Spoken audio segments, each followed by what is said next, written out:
And welcome back again, ladies and gentlemen, to The View from Here, from behind enemy lines. We're speaking to Julian Hagman. Is that how you pronounce it?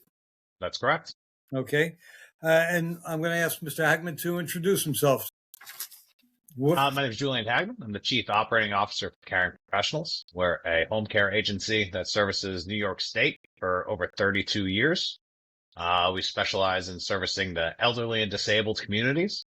And what I have orchestrated within the company of Caring Professionals is ensuring continuity of care and that there's no gaps left unfilled, which is why I offer, unlimited service lines when it comes to the home and community-based setting. I didn't want there to be any gaps in case somebody wanted to try a different service, was not able to utilize one service for any particular reason. So I wanted to offer an all-encompassing solution for the residents of New York State. Wow. So I think I'm familiar with what you do, because my girlfriend, a few years ago, when her mother was sick, she got into that program when her mother couldn't walk anymore. Her mother was been blind for years, but when she couldn't walk anymore, and she quit her job and started taking care of her under a program that allowed family to be the caregivers. I guess that it's PPI, is it? Or? So it's the program is called CDPAP, Consumer Directed Personal Assistance Program. The statewide fiscal intermediary, which was put through fraudulently, which we can get into, is Public Partnerships LLC, PPL. That is the statewide monopoly fiscal intermediary for New York State now. All right. And are you affiliated with them? I am not affiliated with them. I actually have an active lawsuit against them in court, trying to get discovery. It's been going on since the 15th of last year. We were just in court last week. The judge will have his determinations on discovery in April. Okay. What's the lawsuit about? I mean, are they not doing what they're supposed to? Because they seemed to work out okay until her mother died a few years ago. She took care of her. So really the whole story starts with the New York State legislature and the executive branch, Kathy Hochul. That's where the story really starts.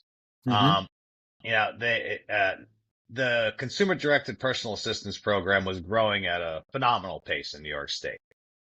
Providers such as myself and many others were going up to Albany as part of associations, groups, lobbying, those kinds of activities, expressing our concerns over the extreme growth the program has seen.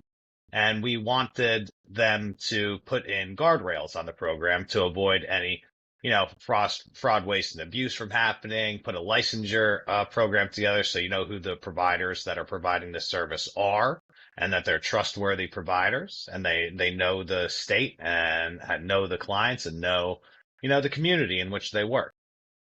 Those went ignored for 5 years.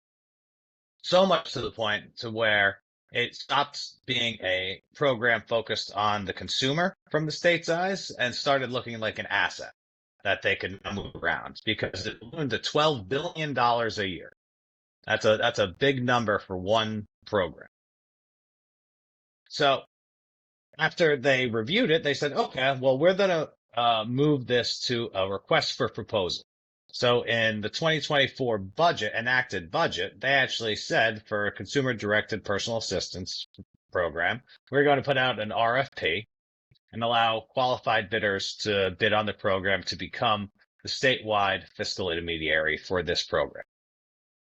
Mm-hmm. They put out the RFP. We go forward, we submit. However, we weren't a qualified bidder. So in the RFP, they actually listed that, your New York experience doesn't matter. So my 32 years experience in New York State didn't matter. The only thing that mattered to be a qualified bidder is you had to be operational in another state.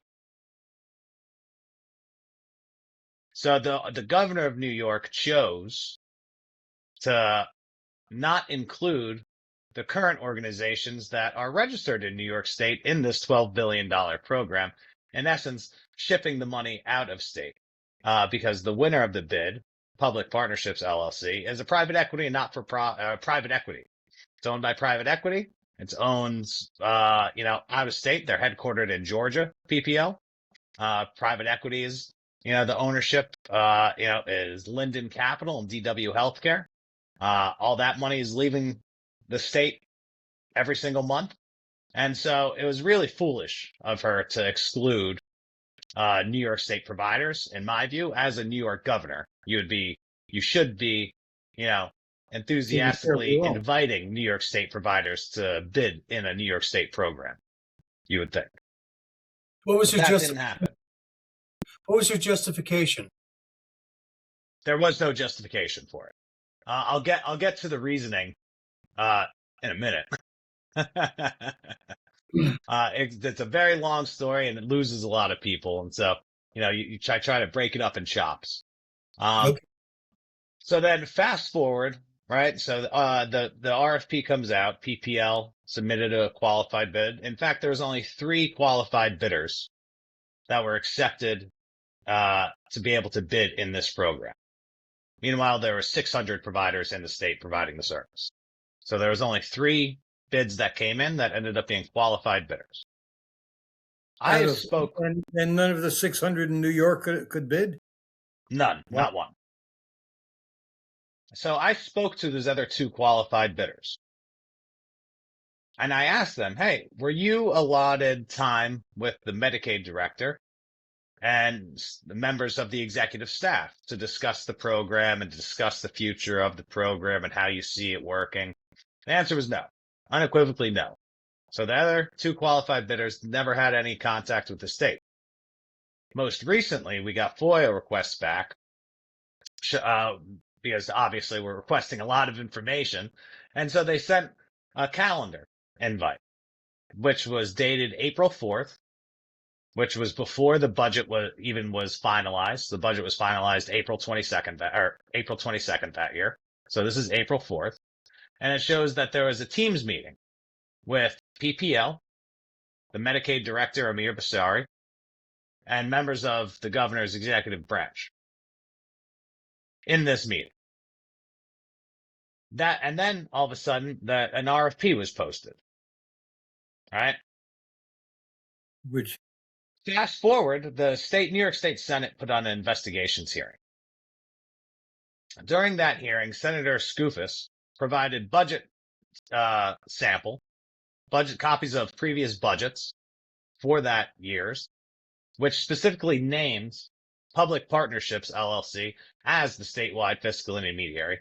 So they were trying to circumvent any kind of RFP process. RFP, so that RFP request for proposal. Request for. Okay. So now we have 2 pieces of evidence, right? We have the invitation showing that they were in contact with PPL, the company that won the bid, with the Medicaid director and the executive office. We have a budget amendment draft that lists PPL as the statewide fiscal intermediary. All right. So that's where we are right now. So let me ask you, for the request for proposals, who do you think grades those requests for proposals? The governor? The state Medicaid director, Amir Basari, who was in on the meeting with PPL, right? So that should have created a conflict of interest, you would think. The state Medicaid director, the individual who's responsible for grading the RFPs, should not be meeting with the bidders of the RFPs before an RFP came out. Okay. It's simple. It's a mess. So now we're in this kind of lulls phase. To back it up, to even bring it back all the way to the budget, that we have a whistleblower on the case. So he's part of an independent living center. He met with the chief disability officer of New York State, who again, prior to the budget coming out, said, we are moving, PPL is going to be the single statewide fiscal intermediary. And we have whistleblower testimony to that effect. Additionally to that, and yes, there's always more. Additionally to that, after the PPL won the bid, and there's a great outcry, and the rollout was completely atrocious and horrible. People lost care, and people lost jobs, and people lost money, and people opted to go to a higher acuity level of service that they didn't want in the first place because New York State ripped choice away from all of the consumers in the state, right? Which is a federal mandate, by the way, and this is a federal match program, and so they should be following federal guidelines from CMS, but they are not. But to take it back, during the state budget that year, it was so flagrant and blatant that PPL was going to win. We had Democratic senators tweeting out on X that I bet you $500 million that PPL wins the CDPAP contracts. And this is, Albany's biggest open secret that something was afoot.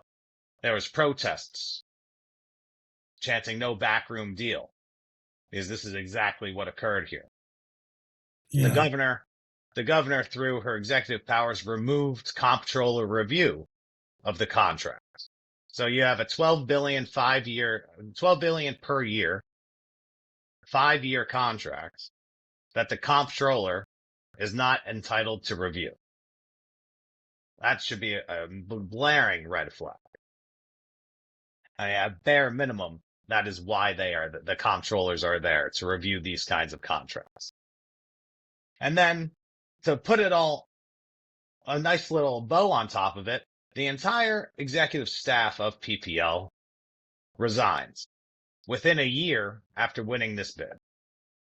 The president, the CEO, the CFO, and the CTO, all gone within a week of each other, within a year of winning the largest Medicaid contracts in the history of Medicaid contracts.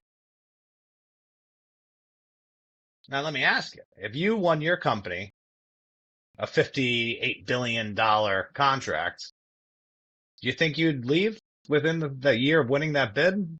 I think I would be getting some nice payouts. Yeah. It brings so what was the excuse given? Why did they claim that they were resigning? So the new CEO, Mickey Kapoor, came out and said that, he was very proud of the team that took it this far. However, they didn't have the experience needed to take it to the next level. Yeah, exactly. Well, it brings new meaning to the New York phrase "Excelsior," seize the day. They seized the day, all right. They basically went through. It appears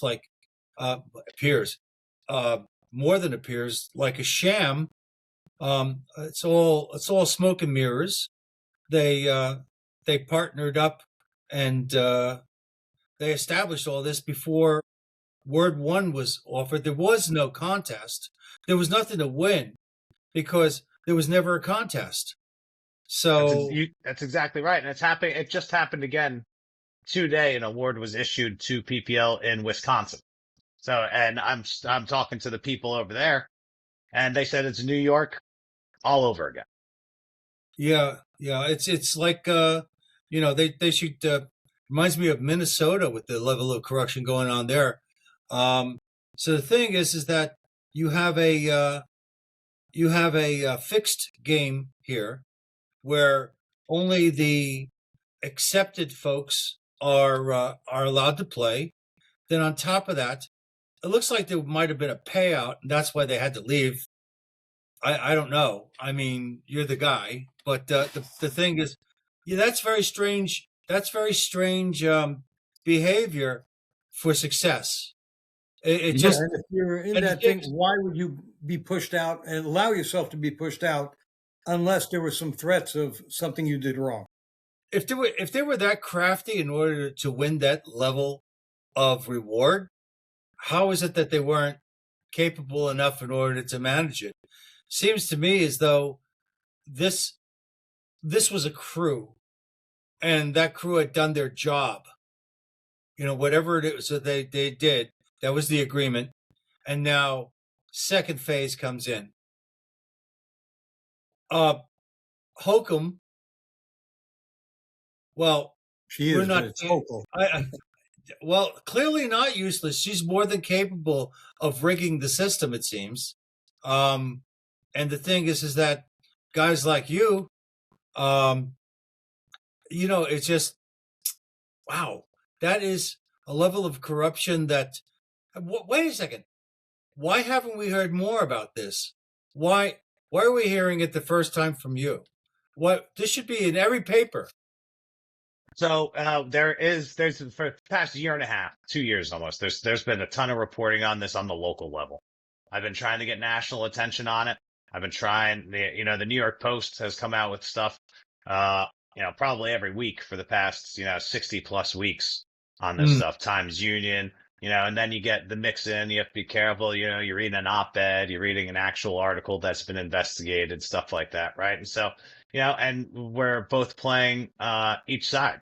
I don't know why it's hard to get national attention on this. I have an idea. It's not as sexy as, the immigrant stealing money and making it very transparent. This is contract fraud that we're talking about here. This is done behind closed doors. This is done, and with no will of the people in mind, right? I mean, this is a lot of money. We're talking about $6 billion a year federal match, $6 billion a year state.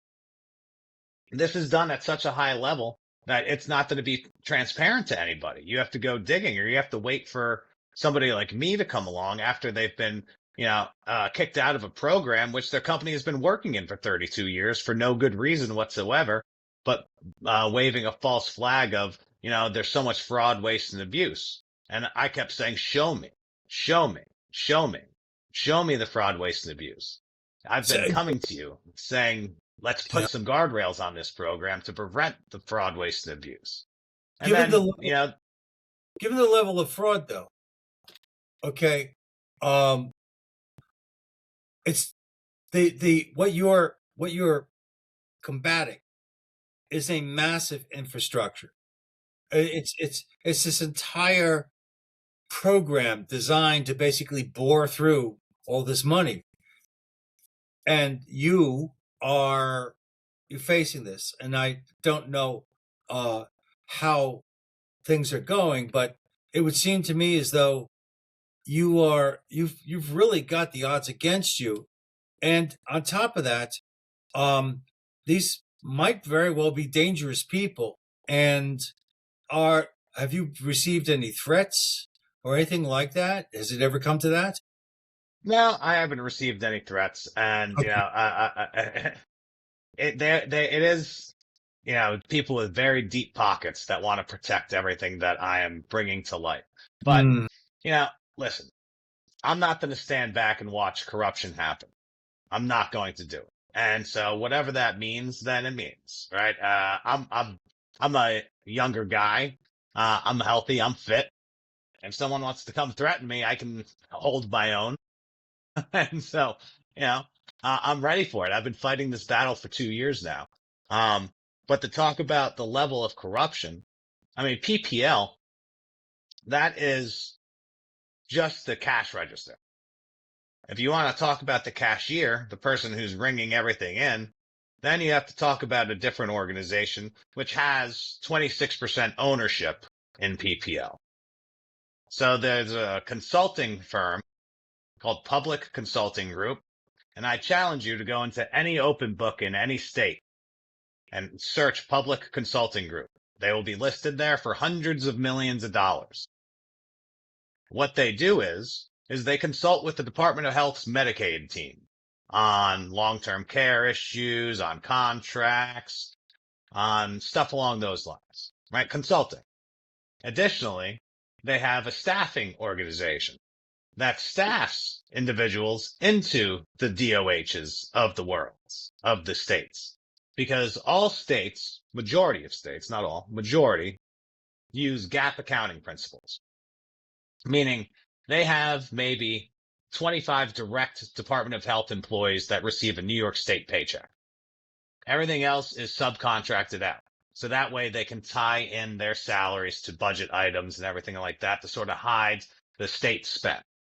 It's normal practice. It happens from state to state.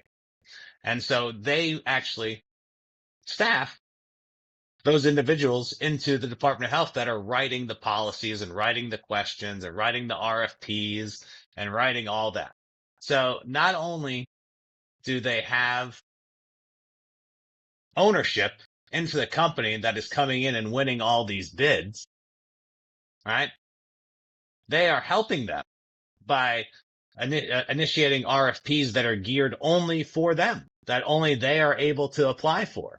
So you started, why would she exclude all New York providers? I don't think she really did. I think she got sold a bag of goods, and then they worked with the DOH, aka their own people, to put out the bid.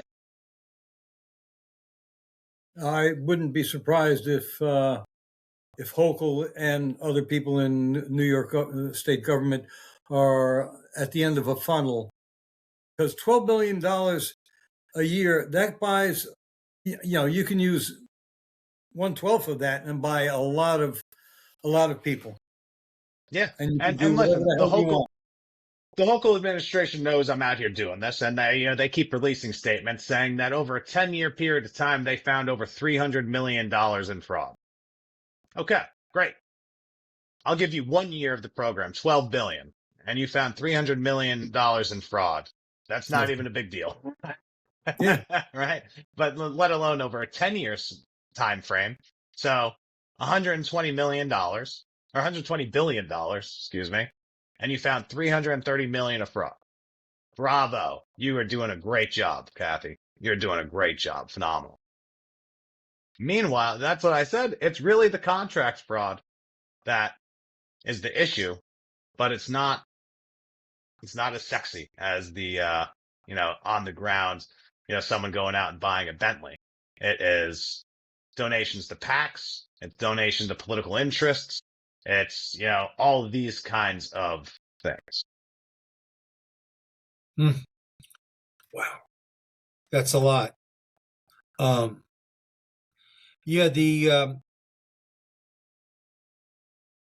going to say this, even though it doesn't really add to the conversation. It's one thing to go ahead and flim-flam somebody. It's another thing to do it when it comes to their health.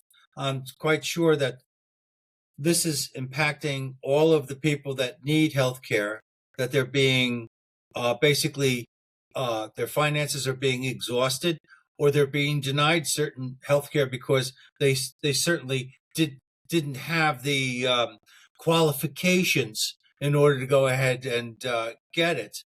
So it's parasitical, okay, in the worst way. And wow, it is quite a mess. It's really deep. I'm sorry, but I'm listening to you, and it's very, very big. And in this short period of time, I don't know how complete you can actually describe this situation. If you were to say this to somebody and you only had 30 seconds, what would you say? So, now I have my little elevator pitch. I'd say, for years, Kathy Hochul and the New York State legislature ignored warnings of the good standing providers in the state regarding the consumer-directed personal assistance program. We saw this perfectly like in Minnesota, where there were great child care providers that were warning the legislature that this is something doesn't smell right. It doesn't pass the sniff test, but yet legislature did nothing. Instead of offering oversight, they sold it off to the highest bidder, and that way they could bury everything. That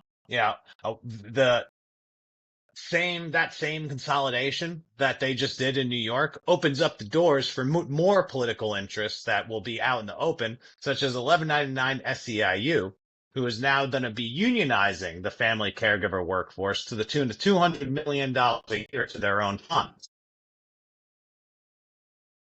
This isn't reform. It's consolidation and a sale by the executive. And it's also one big reason why healthcare is so terrible in this country because they don't really have enough for the true needs of the people, because a lot of it is being funneled off to people who aren't sick and who are just stealing. Yep, 100%. And that's why you need to work with the providers, such as myself and others that have. I invite every time I'm in Albany, and I meet with the health committees and different legislature, and come into my office. I'll open up my books. I'll show you what we do. I'll take you for a tour. I am as open as I can be, because Right. they can audit me anytime they want. Why not just already come on in? Let's go. I have So, nothing to hide. repeat your name to the public, and also give them whatever contact information that you feel will help them get to you.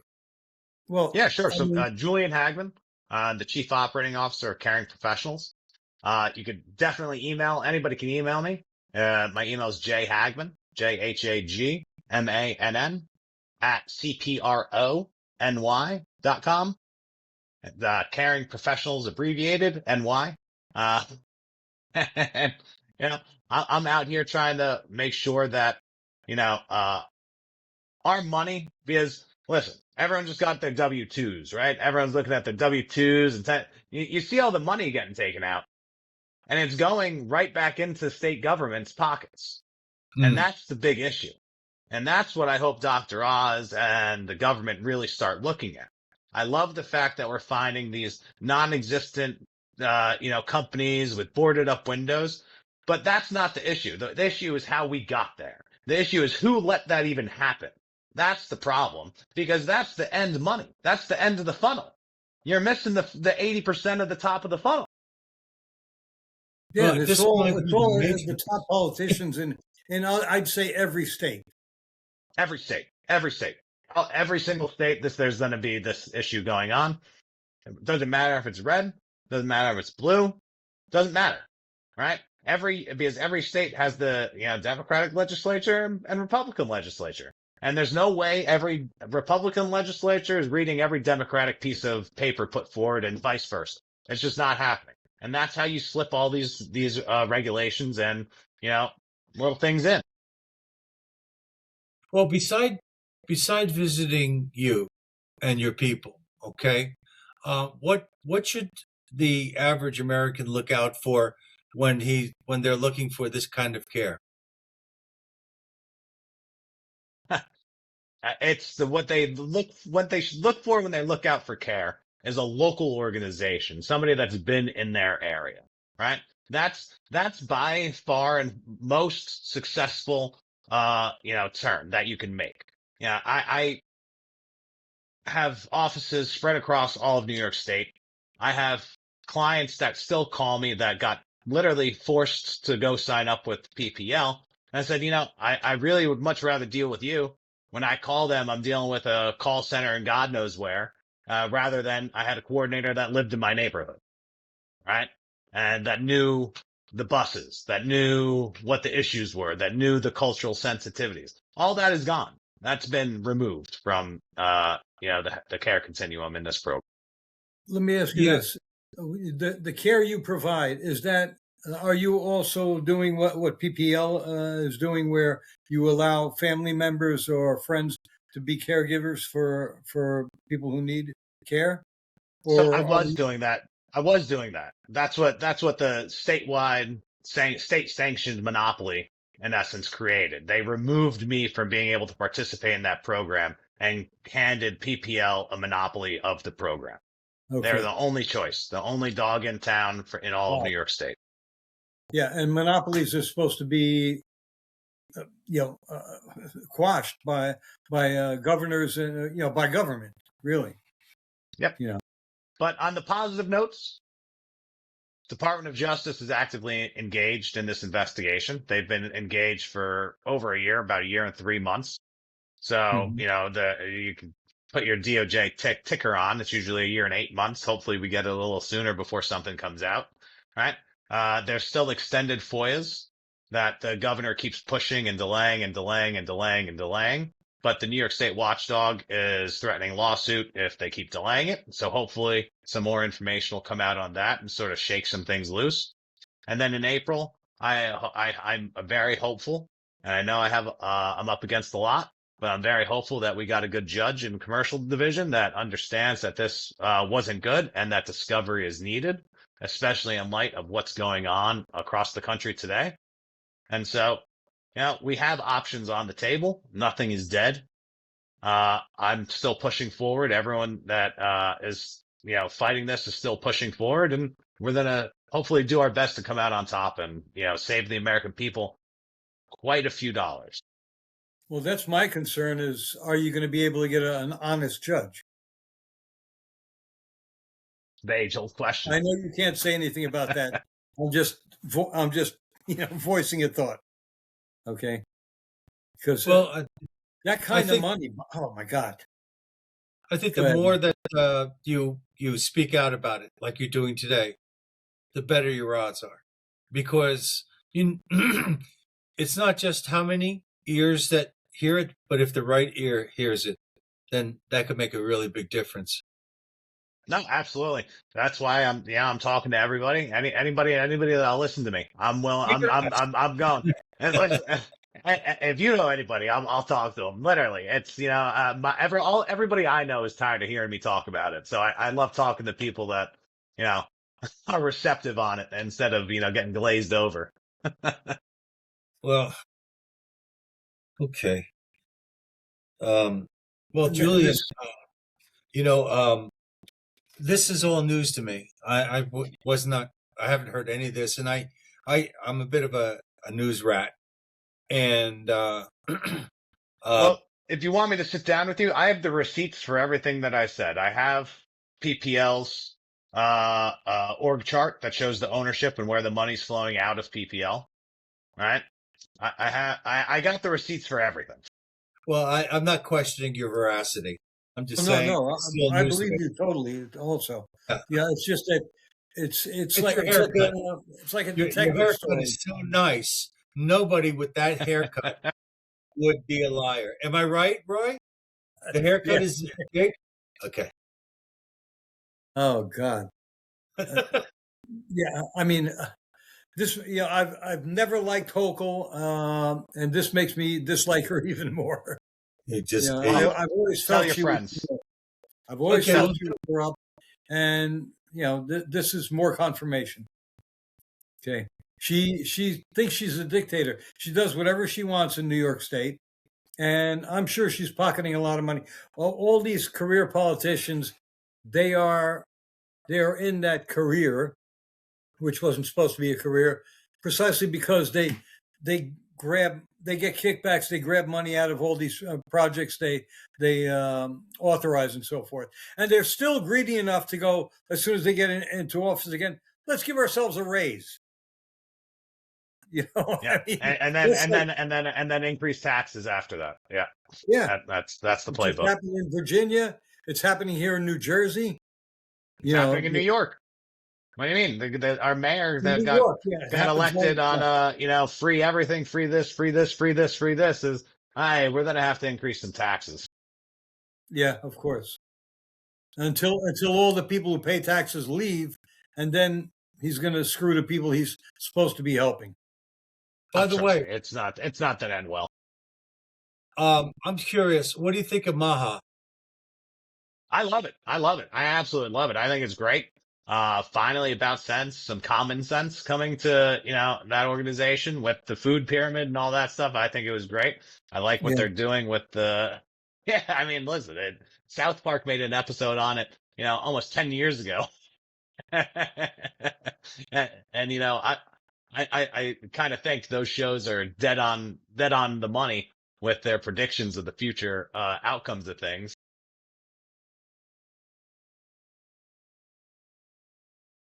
Yeah, I'm happy to say that for decades, I never believed in the food pyramid. And I never stopped eating eggs. In fact, I eat a minimum of 2 eggs every day. Okay, sometimes I'll have 3 or 4. I know people who eat 10 and 12, people, who are bodybuilders and so forth. Yeah. But, that's a lot of protein. And I never believed them when they said that the cholesterol in the yolks was no good for you. You need cholesterol to run your brain. I went to a cardiologist last year. I'll never go to him again. my LDL cholesterol, that's the bad one, I think, was 78. Okay. He wanted to put me on a statin. I called up. I said, why? She said, he wants you. Yeah, I said, it's way below the level, which is 130 or 150, whatever. And she said, oh, he wants it even lower. Why? So my brain falls apart, just, turns into dust. Yeah. And I found out after that cardiologists push statins so much because they get paid a little bounty for it. Of course they do. Every physician deny it, but I had my cousin was a pediatrician. He would have been still working today, but 2 years ago he finally said, "I've had enough." They were he's 72 now, and he would have worked till he dropped dead. And he said he just couldn't take it anymore. They kept pressuring him to give more vaccines, and he refused. He didn't want to give these kids all these vaccines. That's just one part of the corruption in the medical industry. Yeah, 100%. Well, listen. So if you don't think pharma has a say in a bunch of this stuff, you're crazy. Oh yeah, I mean, you're crazy. That just the childhood vaccine schedule alone. That's cha-ching, cha-ching, cha-ching for the pharmaceutical companies. Yeah. They're guaranteed what as a bottom line? They're guaranteed, 16, 32, 64 shots per kid through. It's crazy. Yeah. And then they sell it as, free vaccines. Come in, you'll get your vaccine free. No, it's not free. The insurance company is paying it. You're paying it in terms of premium and taxes. Yeah, well, yeah, everything's getting subsidized by the government, right? So that's where it all comes from. Yeah, the thing is, the government has no money except what it takes from our pockets. People don't seem to understand that. Okay. Is anybody donating any money towards your legal confrontation? No, this is a whole on my organization to sort of take it on myself. There's only a handful of companies that opted to fight this, and their reasoning was right. We have other lines of business with the state. We don't want to disrupt those. And I said, guys, enough. I'm tired of getting pushed around. They want to come at another one of my lines of business. I'm going to sue them for retaliation, and that'll be the end of it. All right, so I'm not afraid to put my money where my mouth is anymore, like a lot of these other organizations are, and rightfully so. That's been the trend in New York State for some time. You see something, you say something, and you get kicked in the butt for it.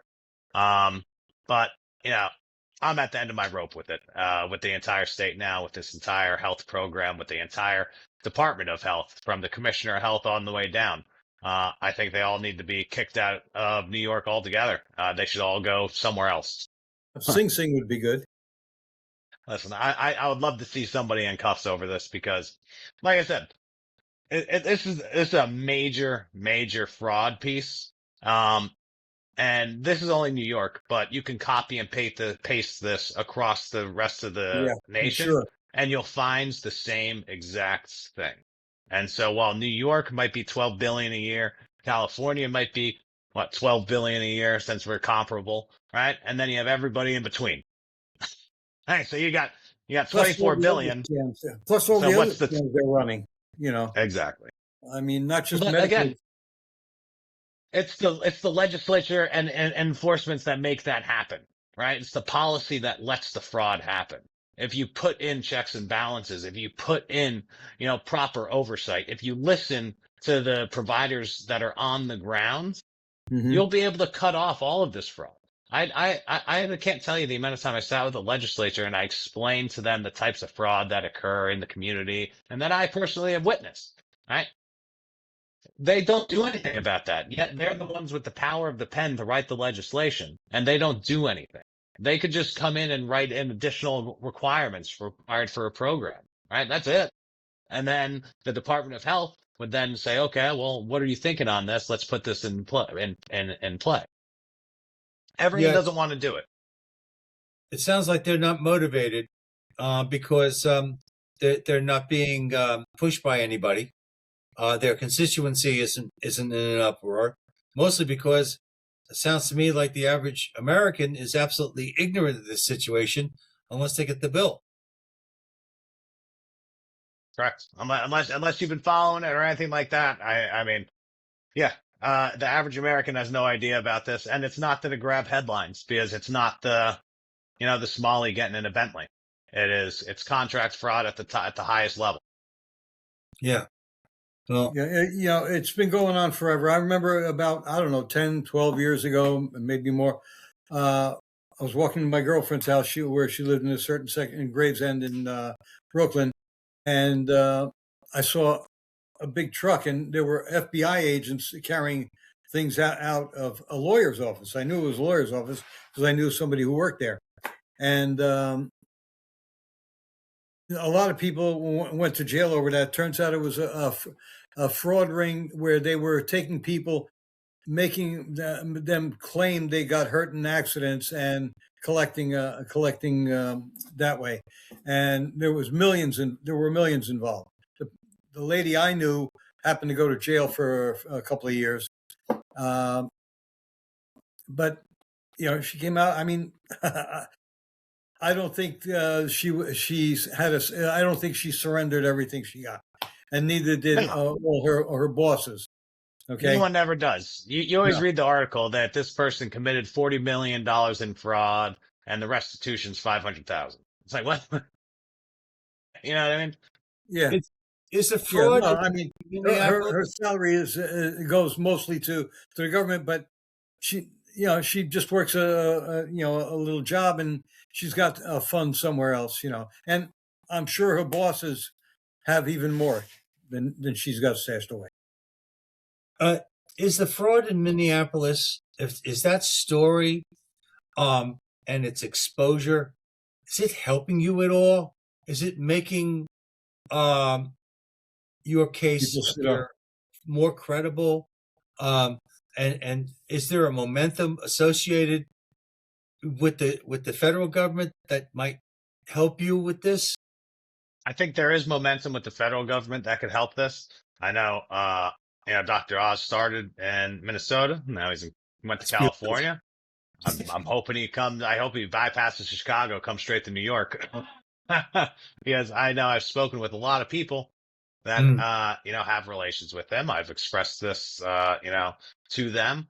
They've expressed it to him. I would love to sit down and talk to him about it. But my whole nerve rests in that this is something that is behind closed doors, right? What hands are really involved? What's really going on? I don't know until I get that discovery piece and I can actually see inside, the cookie jar as we see it. So, and again, everybody's focusing on the bottom funnel fraud when I keep trying to say, no, they want you to look there. They are dangling this in front of your eyes and you're batting it like a kitten because, that's what they want. The real fraud is them reaching behind the back and taking it right out of your pocket. And it's going to their political interests and PACs and super PACs and, the unions and, side deals and board seats down the road and you name it, right? Because that's what happens. That's real life. Yeah. Yeah. Government mafia. That's they are worse than the mafia. The mafia is not as greedy as they are. That's true. That's true. Well, I didn't know what to expect from you today, but this is pretty powerful stuff. And man, I'm so glad that we had you on here. Yeah. Thank you very much. I appreciate for you having. I'm going to publish it to our regular platforms, and I also try and put it on Facebook. I put it on about 11 different. It'll be on our website, social media platforms. I hope people start talking about it. I'm going to ask people to really call their political representatives and see about getting something done about this. Not just in New York, all over. All over. I mean, in literally every state. And right now, the most recent state where the bid was awarded today is Wisconsin. It's called a RISE program, iRISE program or something like that. But they're taking away competition. It's not, and I hate using the word fair. Hate it. but it's not fair when the bid's rigged every single time, and it makes it impossible for other providers to, you know, come in and have a fair market pool. Yeah, and it's not just in healthcare. It's in just about everything. Everyone who deals with the government. It's bad enough that the government lets you spend everything you got. I remember Bob Grant. I don't know if you ever heard of him. He was on the radio years ago, back in the 80s and 90s, into the 90s when he died.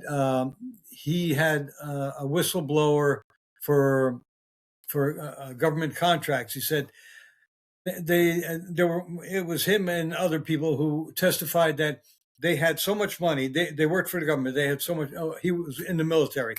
He had so much money to spend, and if he didn't spend it by the end of the year or the end of the month, they would lose that in the next budget. Right. Yep. This is where we got $600 toilets, okay, and $400 toilet brushes because of this. Because he said, I would call people up and say, "What do you got? Look, I got $25 million. I got to spend. What do you got? I can buy." I hear some screws. Yeah, at 10, 20 times the regular cost because it's the government. Where they had to basically oversize the engineering projects, so this way they would have enough resources to actually satisfy other projects. So, but oh man, I'm telling you. Julian, wow. Listen, digest. If you have any questions, I'm more than happy to come back on. Okay. Well, you know what? We could always we like reoccurring guests, and I think if it's up to Roy. He's the gatekeeper.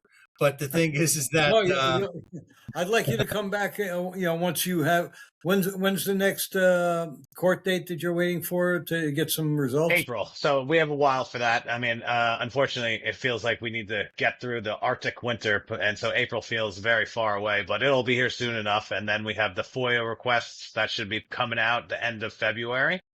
And then we have the DO investigation that is lingering overhead. That I still know providers that are speaking to the DOJ investigation teams and everything like that. And so they're still out there pounding the pavement. And so, All right. When you get the FOIA back and when you get those, the court results in April, I'd be happy to have you back on. Just have Kimberly contact me again and say you want to come back on. We'll make room for you. No problem. Awesome. Thank you much. Yeah, we'd like you to keep people updated on this to show that somebody's doing something to fight the widespread corruption. If there's a significant event that happens before that time, let us know. Oh, yeah. I will do, 100%. Absolutely. Yeah. And again, thank you guys very much for having me. I appreciate it. We're not ABC, CBS, or whatever, but we don't have that kind of audience, but we'll shout it out to everybody who'll listen.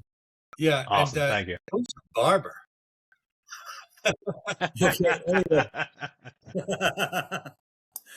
All right. Well, that's it for this episode of The View from Here. I think this one should really make a lot of you listeners angry.